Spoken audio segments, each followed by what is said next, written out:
several, as I would say in Irish, you're welcome. And if at any point I'm not making myself clear, either you can't hear me or I've confused you, I have no problems on raise a hand and I'll try and clarify things or speak up. It looks like it'd be a good idea to stick with the mic here, although I have to duck over here to advance the slides from time to time. This is a great venue to be talking on this subject because St. Albans was a very key focal point for the Fenian military action against the British Empire across the border there. It was at the time of the initial military action in 1866, it was still called British North America. There was no country of Canada, a dominion in Canada. And you may be aware that this year marks the 150th anniversary of the Confederation of Canada, due at least to some degree through the assistance of the Irish and alarming people sufficiently to confederate into a more defensible posture against the threat from the south. So if at any point I've skipped something or misspoken or you want clarification, don't hesitate to speak up and I'll try and clarify things. I'm speaking without notes and I had to turn to an excellent reference to refresh my memory on some dates and persons that were involved in all this, which is my book, Vermont's Irish Rebel, the biography of Captain John Lonergan. And I must admit, I got engrossed in reading it back there and thought, boy, that's well written. So, like any good author or bookseller, I have copies available if anybody wants an inscribed copy for Uncle George. I could even put a little inscription in Irish, commonly just a simple sláinte for health, or Fágá Balla, which is the battle cry of clear the way. And I've actually made some progress in learning the Irish language, which is quite difficult, thanks to Chris Brannigan back here, who has been an exceptionally patient instructor in the Irish language. And we're extending the study that's been going on for 2 years now. And if you're interested in pursuing classes with us to learn Irish, you can contact me. I've got a sign-up sheet back there, and be happy to welcome some beginners. It would be actually quite comforting to find somebody who knows even less Irish than me, so they can lord it over. So I'm going to go through a few slides here that some of you may have heard me speak before. These slides may be familiar, but there is some new material in here too. Okay, going forward. Just to set the stage on where Ireland is, if you look in the upper left, you'll see at the time this was made, there were two kingdoms, one of Ireland and one of Great Britain, which in 1803 were merged into a single dual monarchy. And the Irish heart at that point was most often surmounted by the British crown. So this became a symbol for the subjugation of Ireland to the British monarchy. You notice that the countries are quite close together, so this is kind of a fatal proximity. Anything that happened in Ireland could be easily reacted to in terms of shipping troops or any intervention that was necessary from England. Closest point was like 16 miles apart. Four major, with Irish logic, the four quarters of Ireland are divided into 5 parts, right? So there's the 4 provinces, and then there's the center. So maybe that is logical, yes. So the 5 parts Ireland. So there's Leinster, Munster, Connacht, and Ulster. These may be terms that are familiar to you. And currently the Republic of Ireland does not include the 6 counties in the northeast. Now, why Fenian? Fenians were a historical concept of warriors that were along the lines of, you think of King Arthur and the Knights of the Round Table. These are the bodyguard of the king. And there's good historical basis for the fact that these people existed. Not only in Ireland, there was a Fena in Scotland and Cornwall, which was Celtic, and the home of King Arthur. So it was a concept of these picked warriors who were there to defend the country. And there's a fanciful depiction of Finn MacCool, Finn, the son of Cool, who was the most famous of the Fenian leaders. One of the bright spots of the ordeal of plowing through learning the Irish is that for dessert we get to read a children's book about Finn MacCool. So this ties in rather nicely with my interest in the Fenians and the historical basis of that. And I should point out it's Fenian, not Fenian. Irish spelling, they don't have spelling bees in Ireland, and I think it's because nobody's really sure how to spell things, but just as a point of reference, it is Fenian, properly pronounced there. The history of Ireland, I won't try and summarize other than that the turning point in modern times was the devastating famine that was inflicted upon the Irish in the 1840s. Ireland had, the population had grown significantly with the introduction of the potato, because a person could support a family on a small plot of land. And consequently, the population grew beyond the bounds of sustainability when the potato blight descended on Ireland. It was actually a series of blights.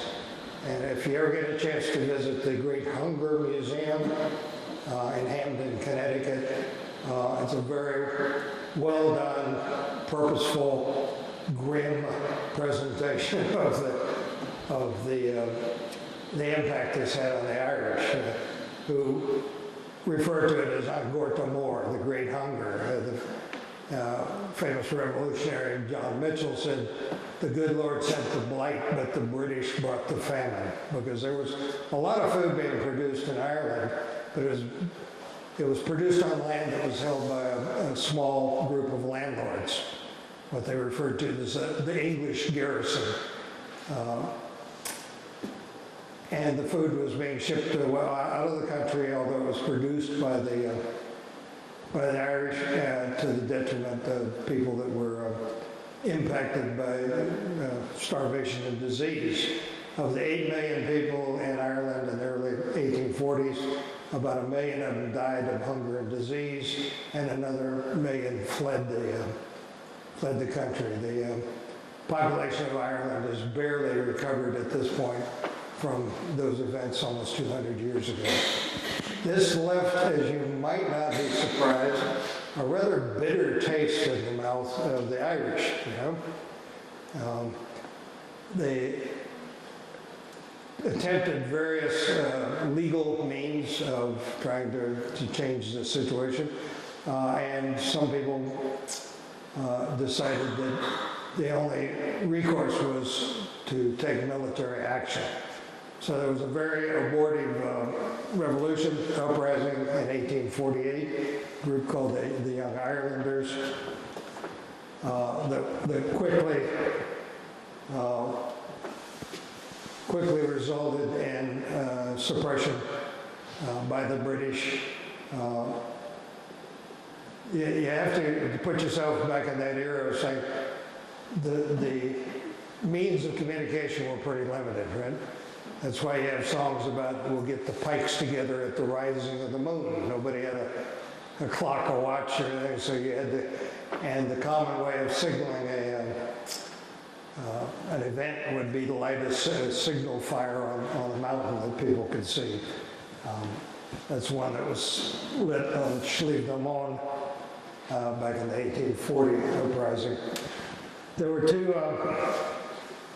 men that participated in this uprising. One was a railway clerk named James Stevens, who actually was well enough off that he had a gun, was able to actually fire shots at the British police in the Battle of Ballingarry, which the British labeled the skirmish in Mrs. McCormick's cabbage patch, to kind of make all this seem like it was small, it was not a serious threat. The other one was by a guy named John O'Mahony. We got a Mahoney here that I just met tonight. And I was asking him how it spells it, because this guy, sometimes it was EY, and sometimes it was just Y, so we were talking about that. O'Mahony and Stevens met up in exile in Paris in the 1840s, at a time when there was a lot of revolution going on in Paris, and they agreed upon a tactic of forcing the British out of Ireland to restore the independence. And Stevens would be in charge of operations in Ireland itself, and O'Mahony would take on building up the effort in the United States, where so many of the exiles had fled. And they were quite far-sighted and quite well organized. Their concepts were quite good in terms of time.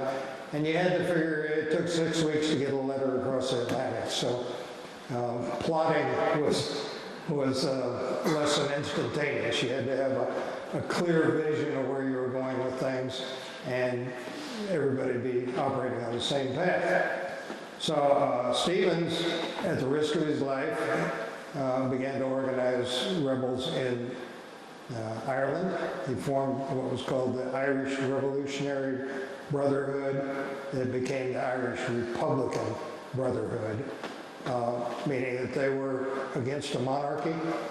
They were for a democratic society and for self-rule without a monarch. This was obviously treason under the British Empire, and he had to operate in secret.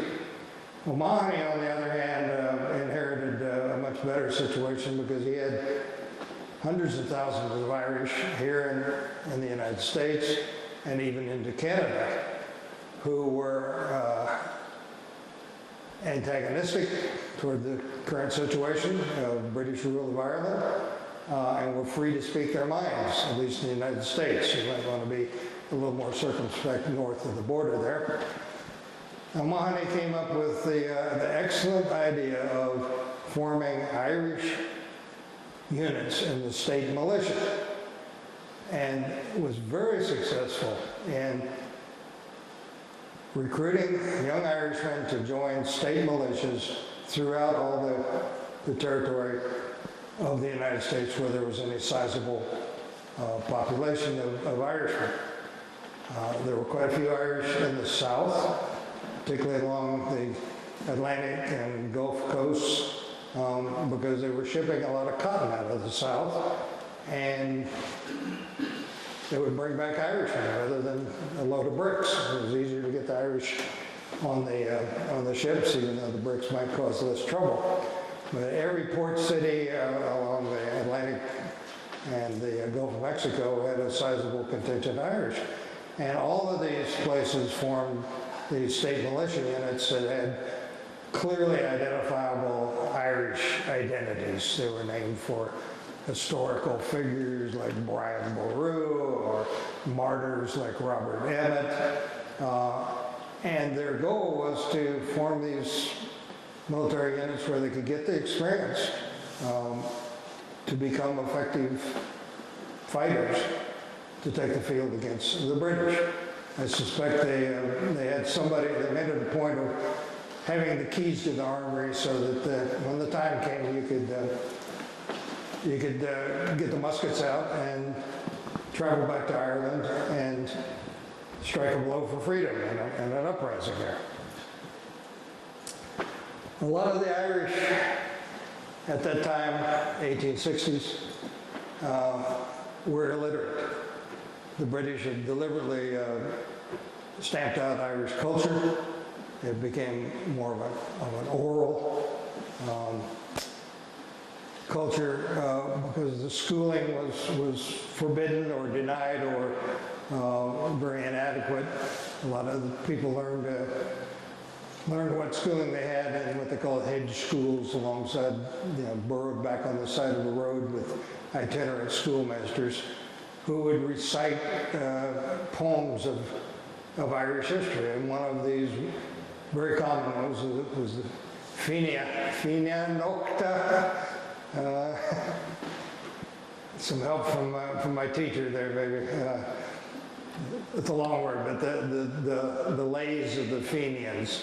And this is a very familiar thing that everybody knew. So when O'Mahony analyzed the situation, he says, okay, you can reach the people in several ways, but not by books necessarily or newspaper articles, but the imagery. So they developed a lot of very fanciful, colorful imagery.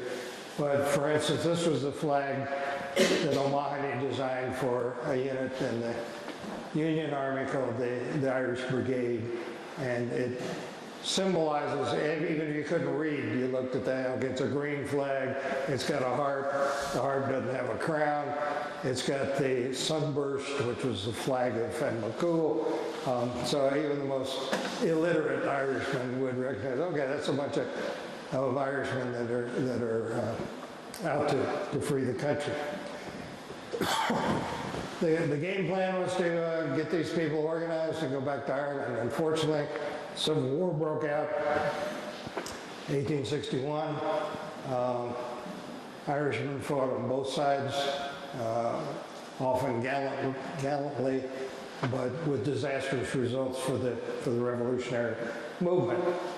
They lost tens of thousands of Fenians who had joined both the Union and the Confederate sides, and in some cases ended up fighting directly against each other with disastrous results for the movement. Can I get a sip? 1865, Civil War ended. The Irishmen who survived looked at each other and said, okay, let's get back to the real business of kicking the Brits out of Ireland. Right? Being Irish, they didn't always agree on the best way to do things. So they rapidly became an issue on the strategy. Because at that time, the British Navy was a very formidable factor in this, and you're talking about moving large numbers of armed men across the Atlantic in the face of the British fleet there that could easily intervene.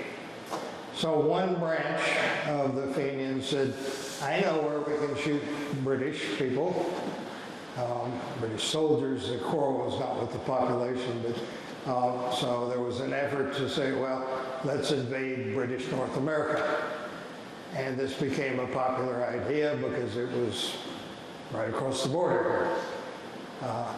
O'Mahony was against this, but the wave of public opinion among the rank and file was that some action had to be taken to strike a blow for Irish freedom, and that it could be most easily done by attacking here in North America. He was persuaded to attempt a rather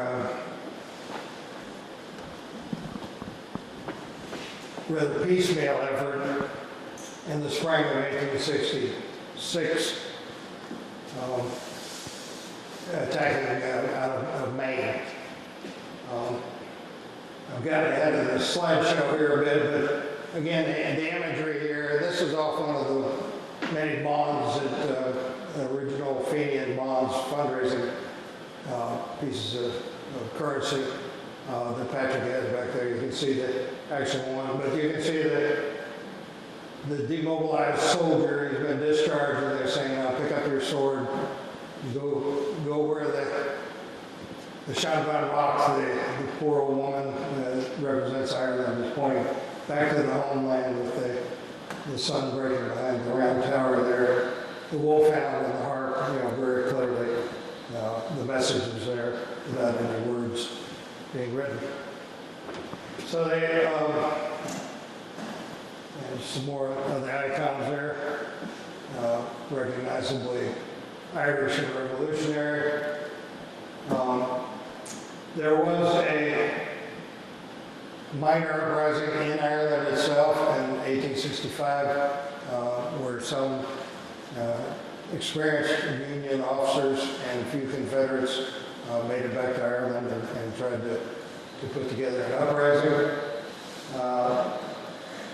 O'Mahony, the leader of the Fenians, was deposed by a guy named Roberts, and he was much more in favor of striking closer to home. So in 1866, there was in Maine, curiously enough, the U.S. Navy ship that they sent to break up the Fenians at Eastport, Maine, was called the SS Winooski, which I thought was kind of interesting from the local standpoint. So the grand strategy of invading Canada was not that much different from that of 1812. We've not been a particularly good neighbor. We've ventured north of the border several times, but you can see this was quite an ambitious effort, and they were anticipating tens of thousands of armed and, in most cases, battle-hardened Irishmen that would invade in several areas along the border with clear but limited goals. They were not trying to take over all of Canada. They weren't even trying to take and hold major cities in Canada, but they did want to take possession of some portions of Canada and declare that to be the basis for the Irish Republic and build on it from there. The idea that they could hold that territory hostage against the might of the British Empire was rather far-fetched, but they felt like they would be making a clear statement about their willingness to take military action to achieve these goals. So the trick was, how do you get people who are breaking the U.S. law by invading another country, move them over great distances to consolidate, concentrate your forces, and then move into a military operation. And of course the key thing was the railroads. And in 1866, the railroad station here in St. Albans, the one depicted here was actually built in 1866, 1870, so it would not have been functioning in the first of the Fenian attacks on Canada. But it was the railroad station that they would have used in 1870 when they repeated it. So over a period of a day or two, streams of nondescript looking men came up on the train from as far away as Kentucky. Most of them came from near places like Boston and New York. They traveled in ordinary clothes, maybe, as I'm depicting it here, an item or so of uniform, like a hat, but they were not in uniform, even though the Fenians had patterned themselves after the Union Army, and they had regulations, they had the uniforms designated and all. What they'd done was to move the weapons that these people would want for this attack. Over a period of time, they had shipped them under glassware handled with care for the gunpowder, and calling it something other than what it was. and it stored it in Irish communities between St. Albans and the border. They did this throughout northern New York, places like Ogdensburg and Malone, Buffalo, Rochester. They stockpiled these weapons. It was quite an ambitious undertaking, and it was pretty well done. And then they moved the men into position. So the people came off of the train, and from St. Albans moved up past Sheldon, up through there, and North Sheldon veered up north to the village of Franklin to cross the border. Simultaneously, even larger contingent came into Buffalo and crossed the Niagara River into Fort Erie. The first attack, 31st of May, out of Buffalo, was the bloodiest. It was anticipated to some degree because the Irish security was not that good in terms of keeping the things secret. The British had people that were informing, so they had a pretty good idea of what was going on. The forces that went over under John O'Neill from Buffalo into Fort Erie fought a couple of battles with Canadian forces. There were about equal losses on both sides, and about 17 young men lost their lives on each side in the battle.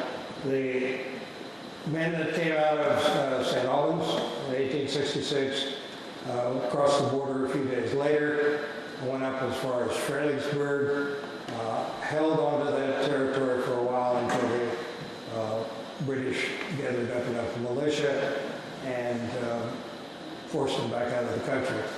A number of Fenians were captured in these two operations. They were tried, they were imprisoned, and some of them were sentenced to death. So in 1866, the U.S. did not discourage this because they were attempting to get war reparations from the British, payment for the damage that the British had helped the Confederates cause to shipping. And the British had been very reluctant. So President Johnson kind of said, well, I got a couple of 100,000 experienced, angry Irishmen, and why don't you guys pay them a visit? So it was kind of a wink and a nod in terms of that.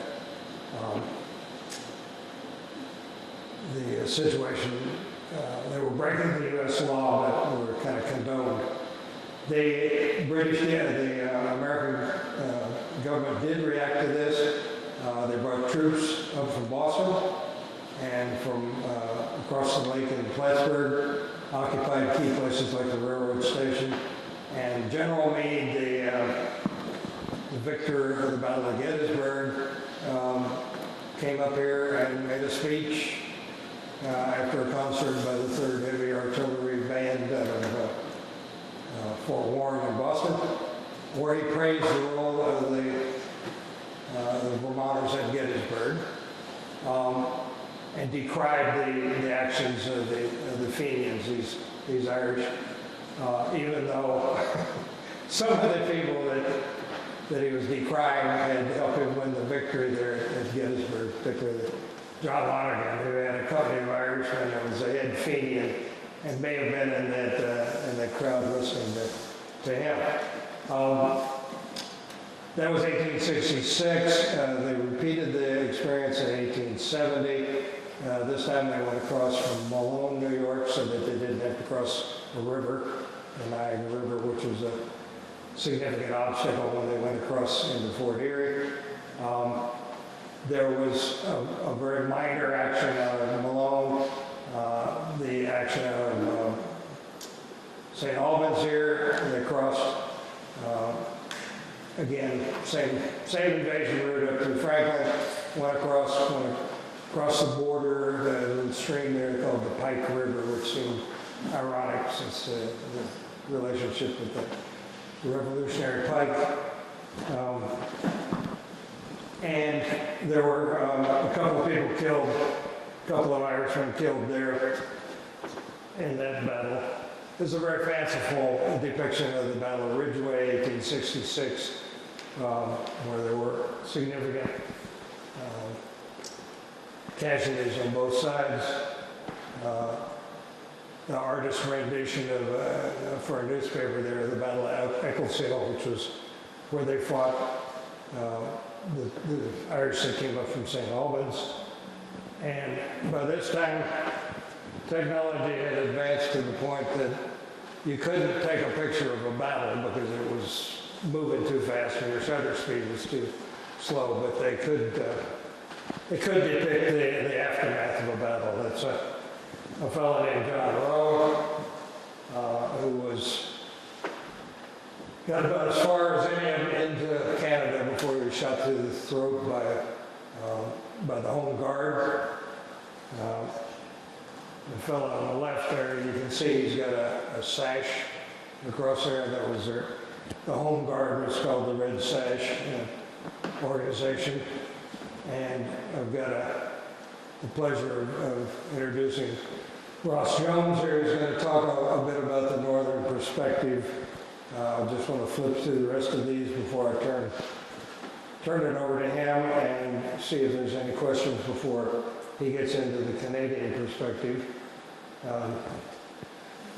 The Red Sash was civilians, as I understand it. They had just formed up, didn't have any real military designation. These guys were formal militia with uniforms and such. And that seemed to be the crowd that this all drew. I think I'm right, I don't know. I believe the body is alongside the road. There's a cluster in the middle of it.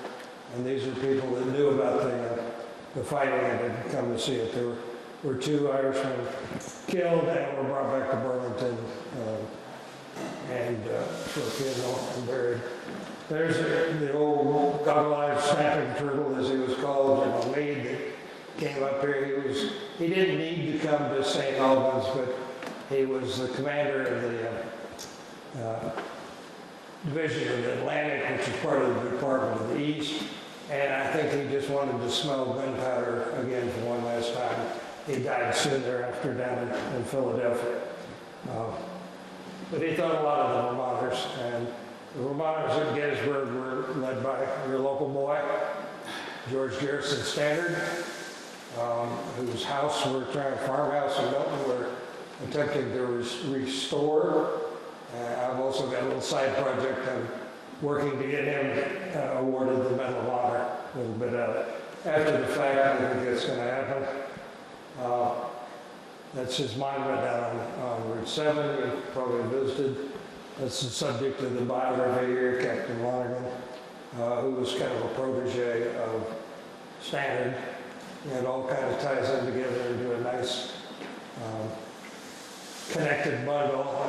In 2013, the 150th anniversary of the Battle of Gettysburg, we had a ceremony to welcome back the heroes of Gettysburg because 2 weeks after the battle they were discharged and returned home. 1867, as I mentioned, Canada formed the Confederation.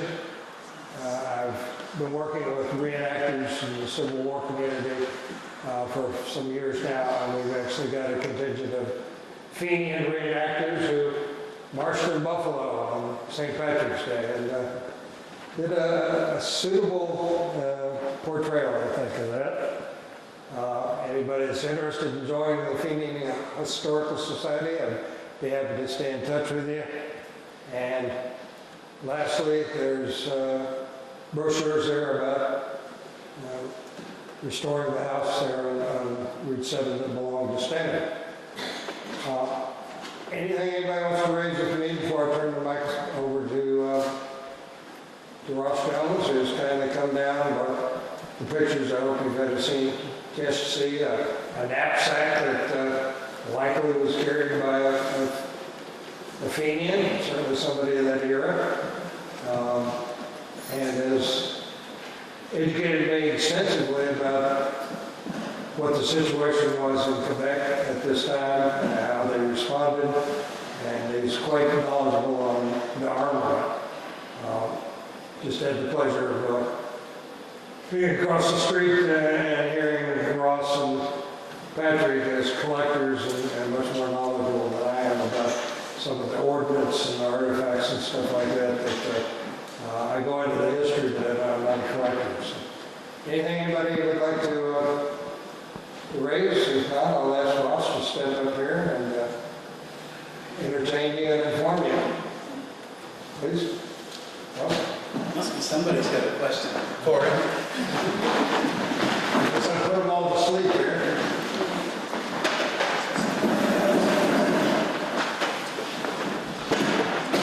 I'll take these back from you when you're done. That's not going to stand here, but I can hold. That may be my biggest function in life. okay. Thank you very much. Ross Jones from Southern Quebec. I've been interested in the Fenians ever since I was a little kid. My mother dragged me to a Women's Institute church meeting at a newly formed museum in Dunham.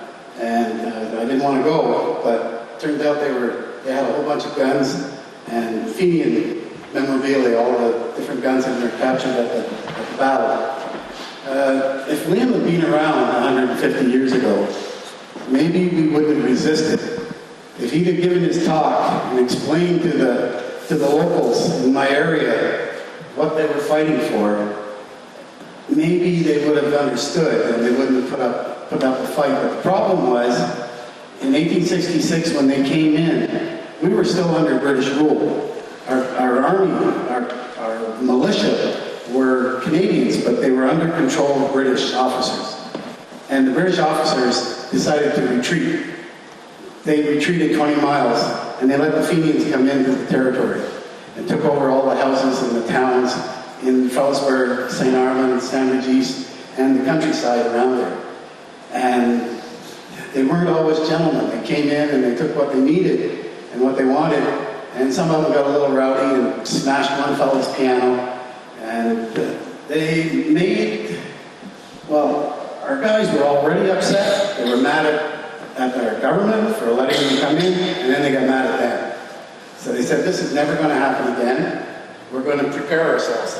They were families, a couple generations of loyalists from the American Revolution who had come back up Canada and just built their homes out of the wilderness. They were North American pioneers, and just like everybody in Vermont, they built their life. They had to build, fight with trees and stumps and stones, and built a life. And here, they had a home in the States, but they gave that up and came up there and start all over again. And when they got up there, the British weren't all that quick to give them the land they promised them either. So things weren't all as rosy as they should be.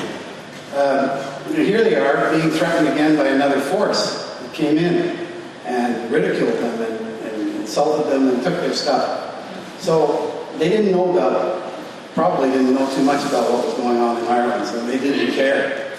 They said, you're not going to do it again. So they went out and they formed a group of men called the Missisquoi Home Guard, and it only started out with 15, and then it grew and grew. A lot of people laughed at them, thought they were a joke, but with more and more threats coming from 1866 on to 1870, as the threat of the Fenians was growing, more and more men joined. And because before, they didn't have any guns. They had old round best muskets from the War of 1812, their grandfather's guns. So they really didn't have anything that they could fight with. So they didn't start a fight in 66. But in 1870, they were under the command of a man named Asa Westover. And he went out, he decided on what they were going to have for guns. It basically was a Ballard sporting rifle with a heavy octagon barrel, 44 caliber pistol. It's really today's pistol bullet, not much of a rifle bullet. But they all bought these guns. They were $35 a piece, which was a lot of money in 1867. So they bought the guns and they started training, just like Minutemen. They were ready to defend their property and their neighbor's property at a minute's notice. And when the Fenians came, and we knew they were coming, because everybody up there, just over the border, had friends and relatives here in Vermont and New York and New Hampshire, relatives, so they knew they were coming. Everybody was telling them they're coming. And even though we had a spy, one of our guys he had land, I think, in Franklin, and he lived in Frostburg as well. He would go back and forth through what was going on and seeing what was there, and saw all the wagon loads of guns and ammunition. There were 60 to 70 wagon loads of rifles and ammunition, millions of rounds of ammunition that were being thrown off on the side of the road between Franklin and the border. So he told everybody. They went ahead, they told the military. The military still didn't want to believe them. So they hung back farther. They had a camp about a mile from the border. And a lot of them were still on their route from Montreal. They weren't in a hurry to come down. I don't think they wanted to start a war with the U.S. You got redcoat soldiers shooting at Fenians right on the border. Bullets are flying over onto the U.S. side. There could have easily been a war started. And Canada didn't want that. Nobody wanted it. But the local people, they really didn't care. They weren't going to have somebody walk over their property again. Now, it's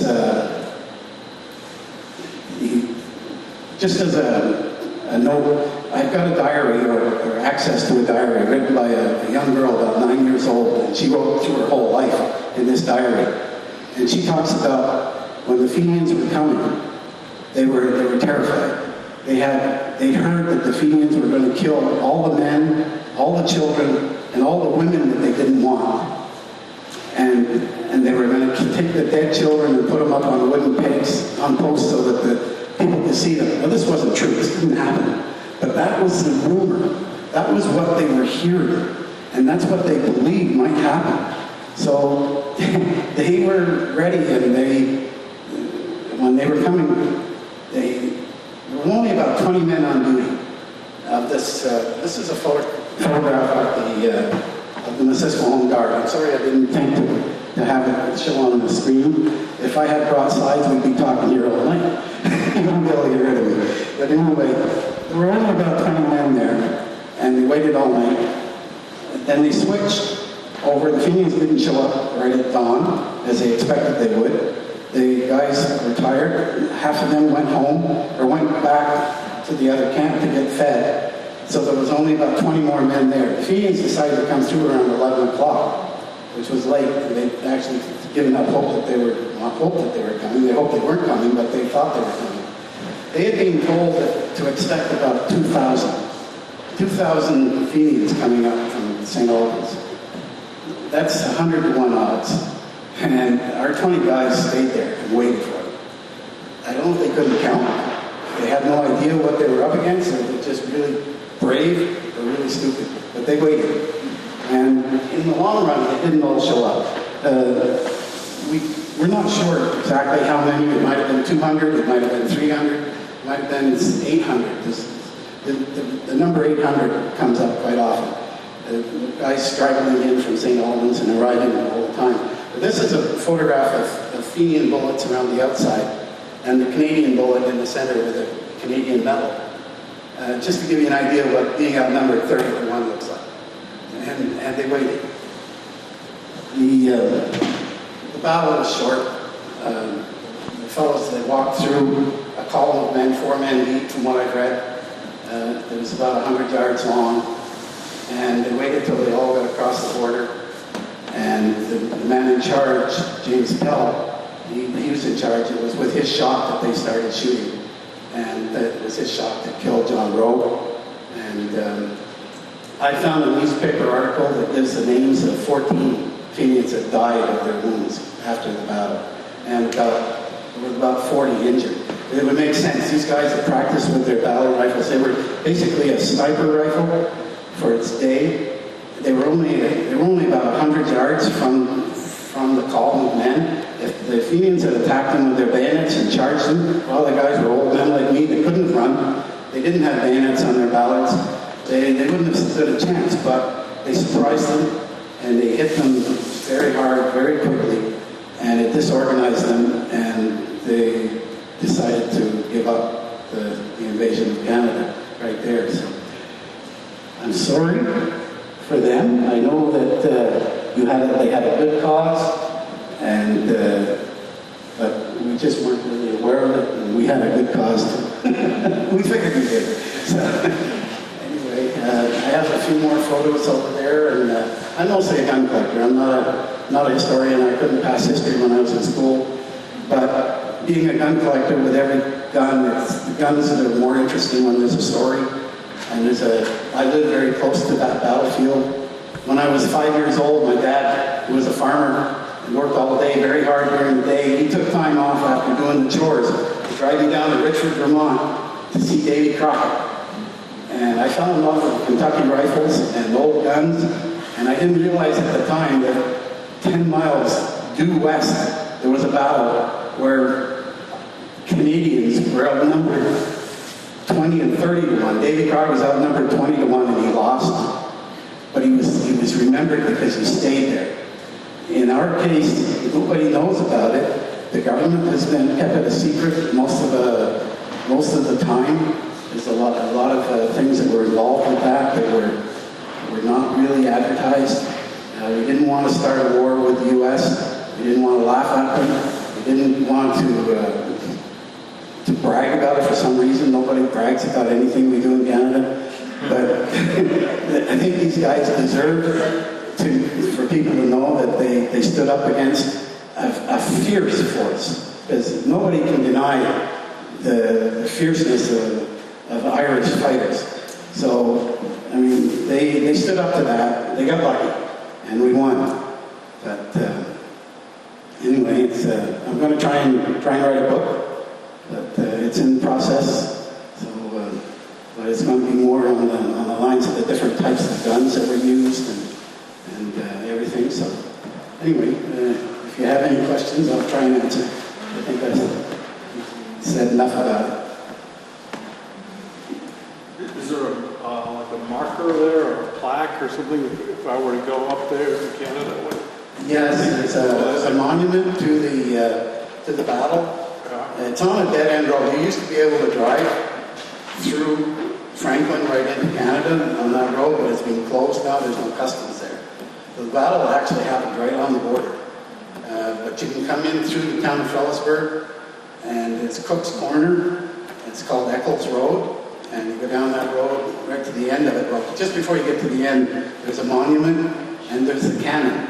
And that's another thing. After the day of fighting, the fight was basically over, but we didn't know for sure if they were going to come back. A bunch of the Canadians, the Home Guard, they snuck down across the border after dark and they stole one of the cannons that the Fenians had and dragged it back into Canada so they couldn't use it. And we kept it. It's still there. Really? It's still there. It's cemented into a block at the battle site. I believe that the cannon is a Confederate cannon from the Civil War. There's no marking. There's no British markings or U.S. markings on it. But I think it's a Confederate cannon. It fired a cartridge. We have a cartridge in the museum that people didn't even realize it was there. It was on a bookshelf holding up books. And once I looked at it and saw what it was, it's machined out of a solid piece of steel with a percussion nipple that's milled into the bottom of it. And then there's a tin. The cartridge casing is nothing but a tin sleeve that's riveted onto this cartridge with the bullet that's set in it with a lead sabot. And that bullet, it's only about an inch, and it's not quite 2 inches. And it would be in a breech-loading cannon, and you'd have to close the breech and then strike the cap, the percussion cap, with the firing pin, hitting a hammer or something to fire the gun. It's really quite a unique cannon. And is that something that would lead you to think it was a Confederate weapon? It's just that not having any British marks, which is rare, most British guns are marked. U.S. marked. U.S. has got U.S. stamped on everything. So I don't know. It was a curator of a museum in Montreal that ran that theory by me. He studied cannons a lot, and he believed it. So if he believes it, I believe it. I was wondering what happened to Mahoney after all that. Died in obscurity and poverty in this 1876 in New York. There's not a monument, marker, or anything else to him any place in the United States. And he's in the Glasnevin buried in Glasnevin Cemetery in Dublin, with no marker of where his grave is. It took me an hour and a half to finally find his grave over there. So it was a real shame. He left he had no family. He was earning a living as a translator from Irish into English, which is, I'm a translator by profession myself, and that's a hit or miss way to make a living. But famously... Sorry, where is he buried? He's buried in Dublin.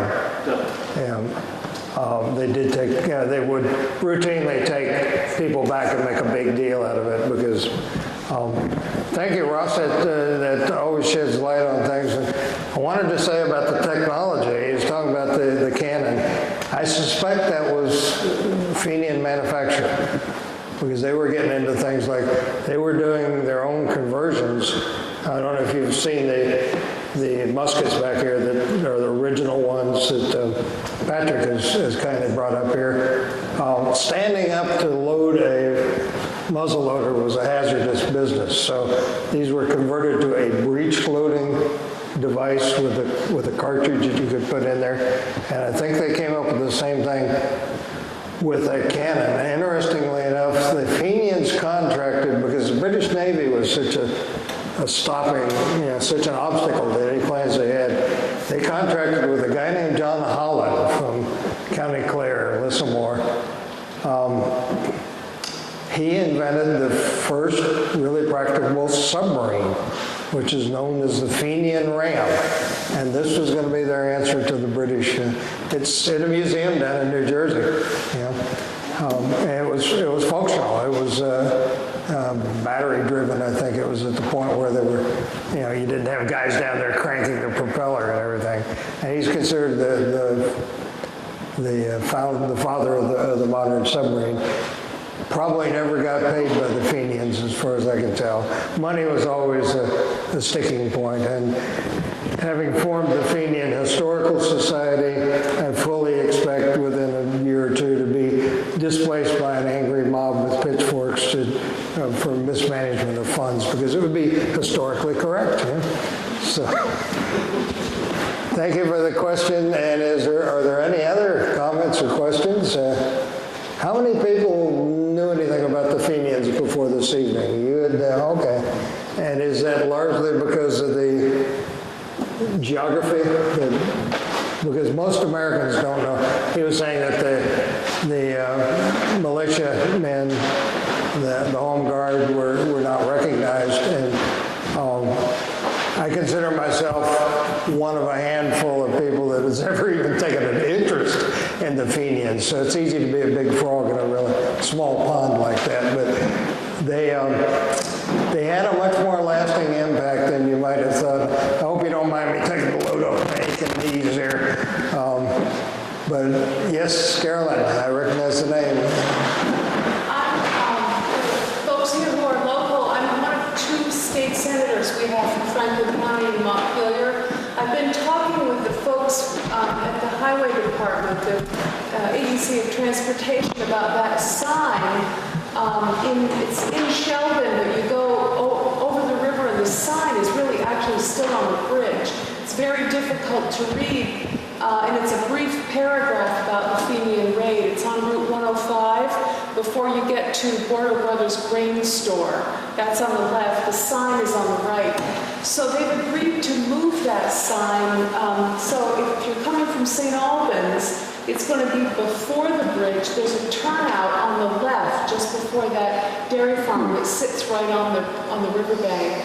There's a turnout that's been there for years. They're going to put a couple of picnic tables there, and they're moving the sign. They're actually reprinting the sign. So there'll be more information, and it'll be easier to read, and it makes a bit of an historic site there out of the place where they crossed the river, and I think they did some damage to the bridge on the way through, so that the Canadians wouldn't come back after them. So just thought I'd let you know. Is that on the rail trail, Carolyn? Yes. Yeah. Exactly. Yeah. That damage to the bridge thing, I think it was the Confederates that came down and tried to burn the covered bridge in Sheldon. That's excellent news about that. It was one of the things I wanted to pursue, and maybe I should take a look at the wording on that and see if it might want to be modified. I mean, it costs about $1,700 to make one of those signs, so you don't get to scratch things out and put them back. But kind of in connection with that, see, some of you were kind enough to sign the petition, because I would like to, there's a number of highways that have names, like Route 7 is Ethan Allen Highway, and Route 9 down south is Molly Stark Trail. Most of them are, so-and-so highway. So I think highway is a bit pretentious for the Fenians. So I'm thinking like the Fenian Road, and I want to be proposing that we designate Route 105 and 120 as this Fenian Road. Maybe get another marker or two up, and it could be a nice tourist attraction, yeah? So I'm always interested in input from the locals, and one of the ways you can get a road named is if 50 local residents sign a petition. So that's the purpose of that. But there's other ways that can be considered. Yeah. So what else might we want to discuss? We got, yes, ma'am? Yes, you're talking about songs where actually happened. Yeah, that's yeah, up in the border. Yeah. I think it would be appropriate, but there's very little traffic through there, and that's one of the considerations. Yeah, you live up that way. But thanks for pointing that out. Yeah, and I think it's maybe down the village of Franklin or just north of there. Yes, ma'am. How did the Fenians fund? I mean, where was their funding coming from? Because Now, didn't I tell you it was Fenians a while ago? And you don't take anything else away from the evening. Too bad they didn't put two E's in there. How did they fund it? There was about, I've seen figures up as high as 300,000 dues-paying Irish in the Fenian Brotherhood and the Fenian Sisterhood, the related organization. So it was, a nickel-dime kind of thing there. Plus, they had these Fenian bonds that they sold. And they borrowed the same wording that was used by the Confederate money. You've heard the thing, save your Confederate money. It will be, the South's going to rise again. And what the Confederate money says, and the same statement you can read on the bonds back there, is payable to the bearer 6 months after the establishment of an Irish Republic. And correct me if I'm wrong, Patrick, but weren't those bonds redeemed in the 1920s? Yeah, the president of Ireland came in Valera because he was trying to do a bond drive for the new Republic of Ireland, and he honored a number of Fenian bonds. So if you got a $1,000 Fenian bond that's been, I don't think they paid interest, so did they? 500 was the highest. So if you got a $1,000 bond, it's a fake, right? But that was an interesting facet that they actually made good 6 months after the Republic. The Confederates never had to pay off because they weren't able to establish the Confederate States of America and make it stick. But following the money is always good. But one of the things that set the Fenians back considerably was in 1867, they were banned by the church. The Catholic Church banned the Fenians as a organization that questioned authority. And so a lot of people were, my great-grandfather was born in Ireland. He was baptized Catholic, and I used to say, how come we're not Catholic? And well, what do you need to know that for?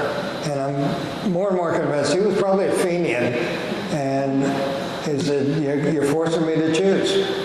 And there were a lot of people walked out of church and never went back when they were read from the pulpit. The ban was read by the local priest. So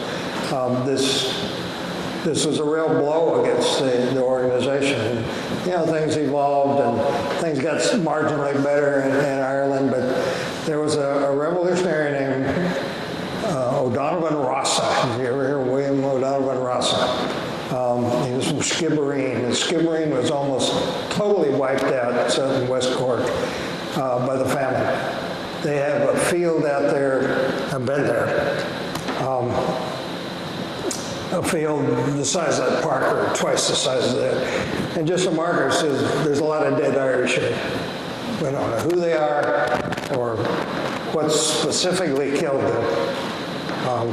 So he was a famous revolutionary. He started the dynamiting campaign. He was a terrorist. When he died in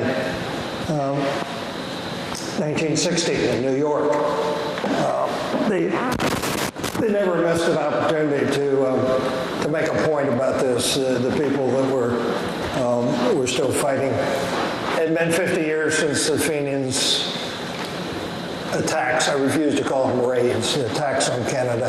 So they'd had time to write the songs and do the memories and everything. It takes about 50 years before everybody is ready to try it again. So in 1916, when Alban Rossa died, they shipped him from New York back to Glasnevin, the big cemetery in Dublin there. A huge ceremony. A fellow named Patrick Pearse, who ran St. Inda's School. He was very much into restoration of the Irish culture, which had been so deliberately and devastatingly stamped out by the British. They wanted the Irish to become West Britons.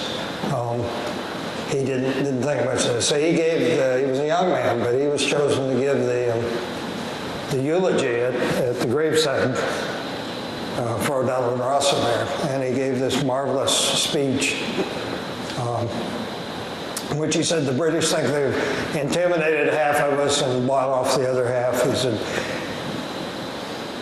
but the fools, the fools, the fools. They've left us our Fenian graves.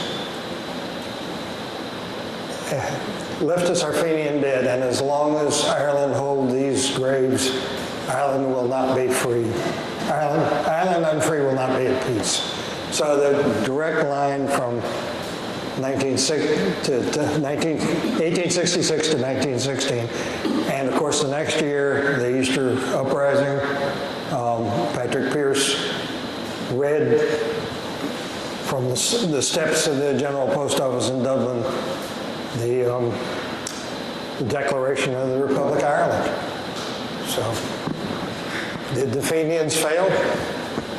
No, there's still the 6 counties up north that we have taken into consideration. But people are saying that was a cockamamie thing, but ultimately, I'm a great admirer of some of these figures. And they had their share of blackguards and cowards and informers and everything else, but there were people that had a vision and were willing to act on it. Thank you so much for your kind attention.